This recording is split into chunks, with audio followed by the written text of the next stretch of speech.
Hello everyone, আসসালামু আলাইকুম। চলে আসলাম নতুন আরেকটা রেসিপি নিয়ে।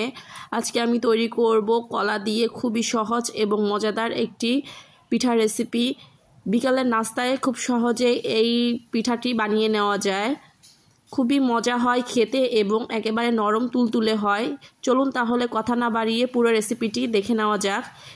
এখানে প্রথমেই আমি 5টা কলা খোসা ছাড়িয়ে নিয়েছি।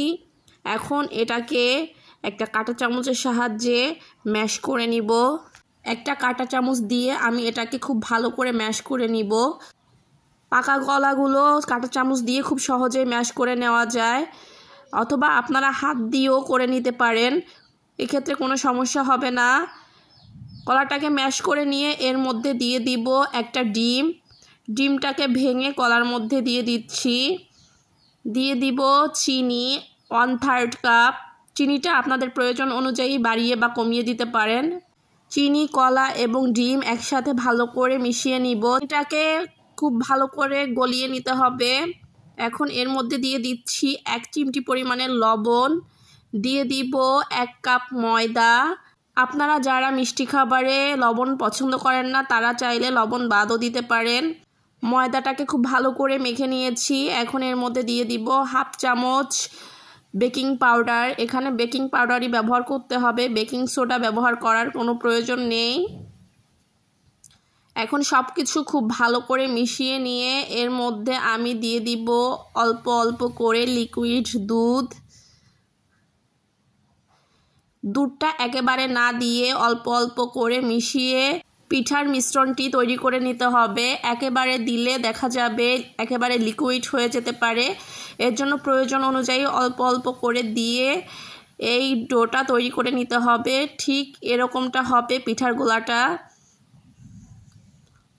এবার পিঠাগুলো ভেজে নেওয়ার পালা। চুলাতে একটা কড়াই বসিয়ে দিয়ে তার মধ্যে পরিমাণ মতন সয়াবিন তেল গরম করে নিয়েছি।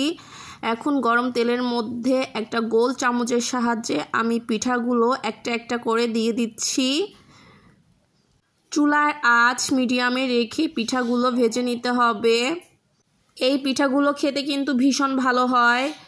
বাসায় যদি এরকমের পিঠা বানিয়ে নেওয়া যায় তাহলে বাসার বাচ্চা থেকে বড় সকলেই অনেক মজা করে খাবে। এক পাশ ভেজে নিয়ে আমি এটাকে একটা চামচের সাহায্যে উল্টে নিব। একটু সময় নিয়ে পিঠাগুলো ভেজে নিতে হবে। দুনো পাশ উল্টে পাল্টে খুব ভালো করে ভেজে নিতে হবে। আপনারা বাসায় না বানিয়ে খেলে বুঝতেই পারবেন না যে এই পিঠাটা খেতে কতটা মজা হয়। বারবার উল্টে পাল্টে দুনো পাশ ভেজে নিব। পছন্দ অনুযায়ী কালার চলে আসলে এটাকে একটা ছাঁকনির সাহায্যে তেল থেকে তুলে নিতে হবে। আর একইভাবে সবগুলো পিঠা ভেজে নিতে হবে।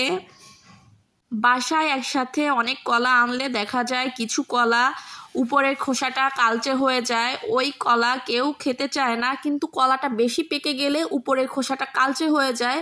সেক্ষেত্রে ওই বেশি পাকা কলা দিয়ে খুব সহজেই এরকম মজাদার একটা পিঠা বানিয়ে নিতে পারেন। ভালো থাকবেন সবাই।